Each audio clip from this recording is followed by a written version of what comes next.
Yeah, no problem. So my name's Fran and I own Riviera Tea, which is kind of all a natural, better for you iced tea brand. And it's a premium iced tea brand. So it can be in kind of cafes, restaurants, which is something I noticed a gap for in the UK. So I started it while I was in my third year of uni and we're now 2 years in. Yeah. So yeah. It's weird that you say you started it in uni as well, because I started all of this in like the first year of uni. And I personally started it because I just thought if this is what uni has to offer, like I'm in big trouble. So I had to get some real real sort of business experience. Which makes me want to ask you, what was your reason for sort of not just the IST for one, but also for two, like just starting a business in general? Like why did you want to start a business? Why IST and why in the third year of uni? So I shouldn't have gone to uni. I realised I think I was there about 6 months and I realised it wasn't for me. The school I went to was quite academic, so it was like uni or nothing. There was no other option. And to be honest, at 18, I wasn't ready to grow up. I was still kind of wanting to, just mess around, not work. But within probably 6 months going up to uni, I really grew up and realized actually I want to be out there earning money now. But I kind of felt pressure to not drop out and not kind of have that like stigma, which obviously I now realize is stupid. So I continued it and I was doing criminology because I wanted to go to police. And then we got sent home for COVID in second year, and that's when I realized, it's really not for me. We weren't learning anything. I was doing nothing practical. And I'd always been interested in starting a business. And I actually started doing a bit of freelance social media, just to earn some money while I was kind of doing nothing. And I really enjoyed it. I really enjoyed, kind of having that like autonomy and being able to do what I wanted. But obviously the social media side, you're working for brands who have the final say. And a lot of the times I really like that creativity, but I wanted to be able to create a brand that I had full control over. So that's kind of why I started a business. And then in terms of like iced tea, I just saw a gap for it. I really like the product space. There's lots of ways you can go into it, kind of e-com, B2B. And yeah, I bit the bullet and went for it. And it started off really like local, markets, local cafes, and then it kind of grew from there, because there is such a demand for it. And did you sort of do everything yourself in the early days, like design it, think of the brand name, branding, products, and manufacturing? Like how did that sort of process work? Was it something that you thought was probably easier than most people sort of make out it is, or was it quite difficult? How was that initial process of getting everything moving to begin with? Sorry. Yeah, I thought it was going to be way easier than it was. I didn't realize all the legal aspects, all the nutritional. So I, in the end, went to work with a liquid developer because I wanted to make sure everything was, the best quality it could be. And I really had big kind of visions from the start. So even though I started at markets to test the concept, I always saw it in kind of your big chain cafes, and I wanted to be ready for that from day one. So I found a manufacturer who could produce kind of big quantities but be really reliable. I got them manufactured to a really top quality, so British retail standards. And I work with a branding agency. But in terms of kind of social media, branding, the name, everything was kind of my like baby really that I started during COVID. Obviously, I was sat at home for 6 months. And yeah, I mean, I've just done everything other than the actual manufacturing myself. So the sales, which has been a really good learning point because I've got no experience in any of it. Um, so it's been very much like learning on the job, which is, yeah, it's been great. And I've made so many mistakes, which is why I've kind of started putting together like a social media to show behind the scenes because there's so much to learn and you can't really learn without making the mistakes, even if other people are trying to tell you. No, So. definitely. What was one of the sort of biggest mistakes or one of the biggest challenges early on, or perhaps even now that you're sort of like, why did I do that? Or like, I'm surprised I got around that sort of hurdle. Like, is there anything like that sort of got in the way, or any mistakes you made, just so other people can sort of keep that in the back of their mind if they're sort of a couple steps behind you? Yeah, so I sold a lot of stock within 3 weeks. I sold what I'd sold in the first year. Suddenly at the end of that year in June, I sold that whole amount in 3 weeks. And I then was completely sold out and I panicked and I rushed into finding a new manufacturer because mine was fully booked. And there was so many red flags about him. I just was naive. I didn't make sure everything was in writing. I didn't check his kind of background as thoroughly as I should have done. And I ended up getting scammed by him, and I lost 10 grand.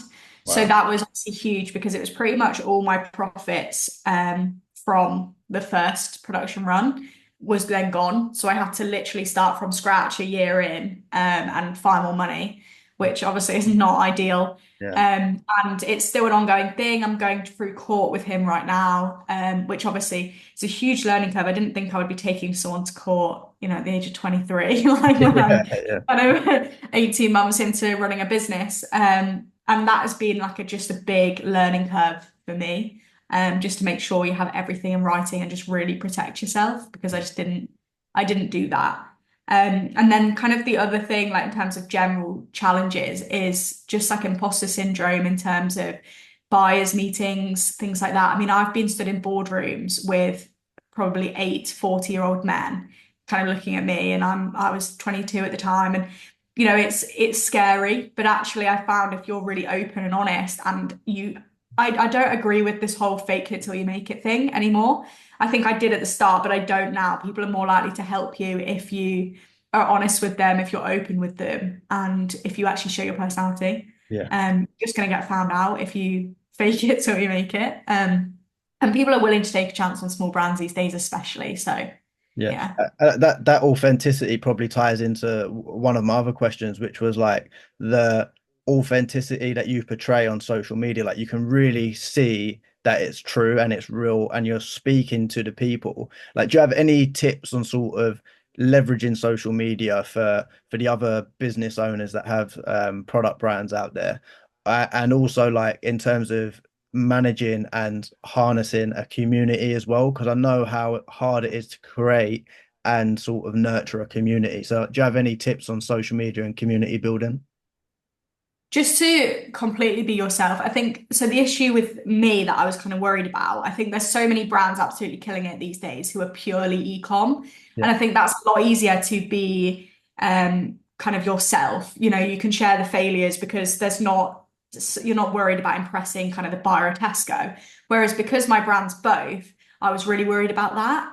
I was worried about showing that I'm just a girl at home, like doing it from a garage when I'm going into these big meetings as well. But actually, I think they care a lot more about the customers you're bringing to the table. And if you're creating these customers who actually care about your brand and who will actually go into Tesco to buy you rather than Lipton, I think they'll care a lot more about that than you showing that you're just like a sole founder.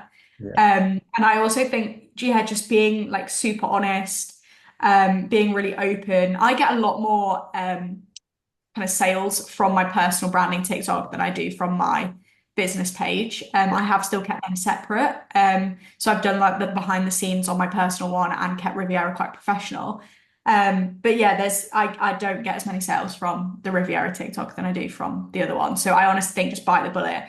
And also everything is in the content. I've done a lot of paid ads lately and I started off trying to make everything super clean. And it was just kind of basically my website video, which I'd paid quite a bit of money for. And I just wasn't getting the sales, especially with stills as well. So I've found kind of a mixture of UGC and founder story is what people actually want to see. And that's how they want to support you. yeah.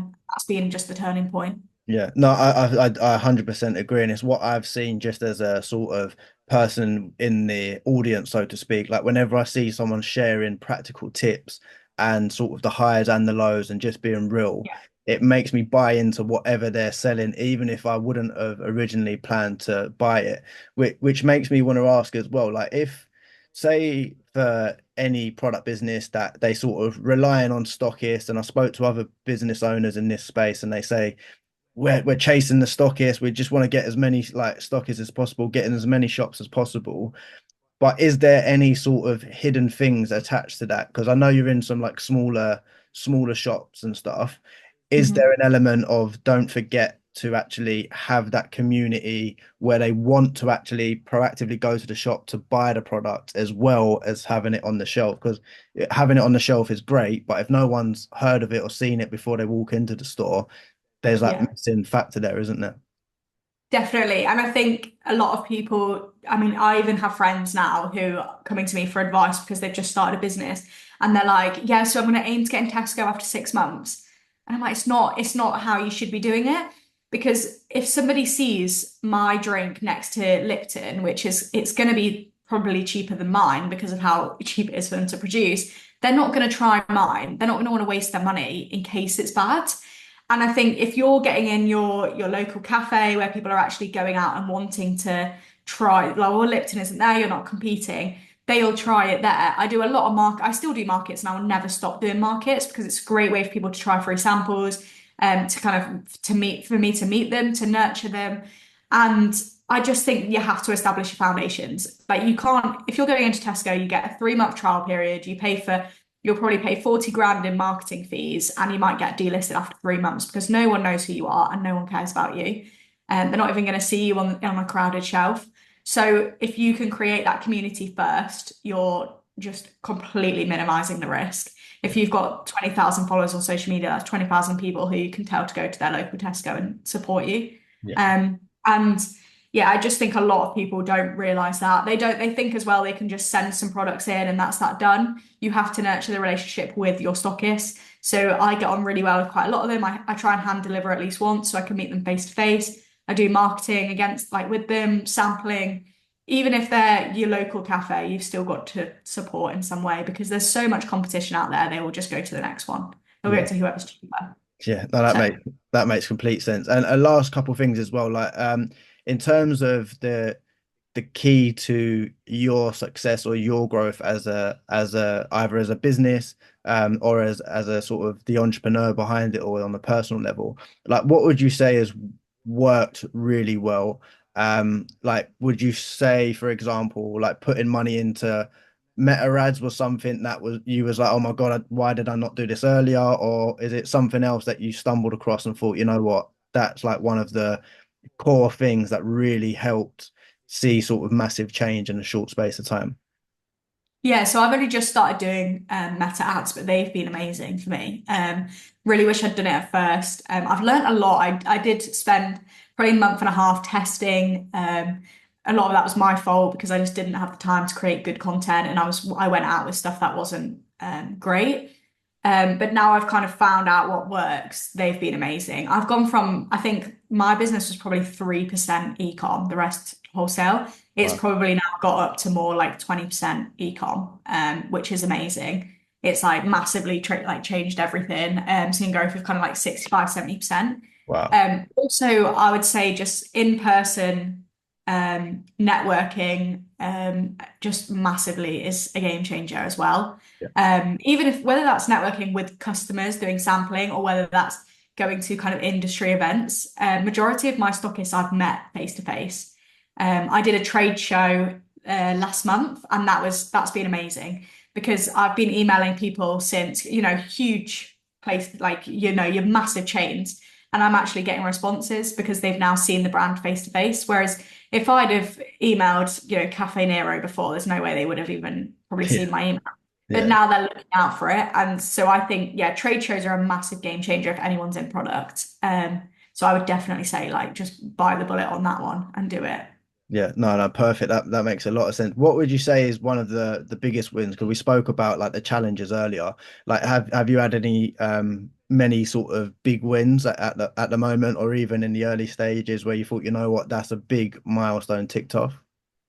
Yeah, so it's very product specific, but I've got two wholesalers and I had a regional wholesaler I got within I think 6 months, which is pretty early to manage to get one.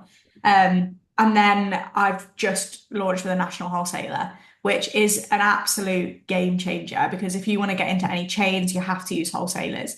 And yeah, it'll just completely change the distribution. And you'll be seeing Riviera in hopefully a lot more kind of notable places now that I've got them. So it'll hopefully enable me to hire because that's been a massive issue at the moment. It's kind of too much work for me, but not quite enough for someone else. So yeah, that'll hopefully really kind of transform everything.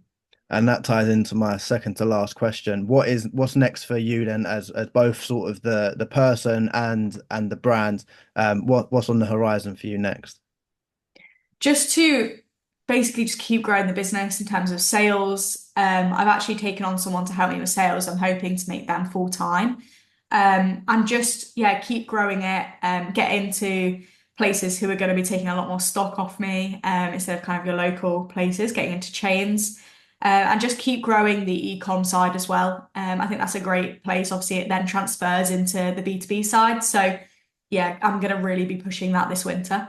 Yeah, that makes sense. And final question, as the podcast is called, If Only They Knew, what's one thing you wish you knew earlier on, when you first started, or something that you could know now to help you get to that next level? Was there one thing you wish you could know to have made things easier, or something you wish you could know now to help you sort of unlock anything you're struggling with? I would say I wish I would been braver in terms of reaching out to people and maybe even a little more like cheeky, just in terms of messaging people on LinkedIn asking for free help. I do that now all the time. People rarely say no. But I've spoke to amazing founders who are 5 years ahead of me, and it has completely changed everything, even in terms of contacts, in terms of just the things to avoid. So if anyone's thinking about starting a business, always reach out to industry experts, and ask, because the worst they'll do is say no, and they Yeah. probably won't say no. Yeah. No, that's perfect. I appreciate your time. I wish you nothing but the best of luck. Yeah, but Thank you. I'm sure you got it. Go smash it. Thank you so much.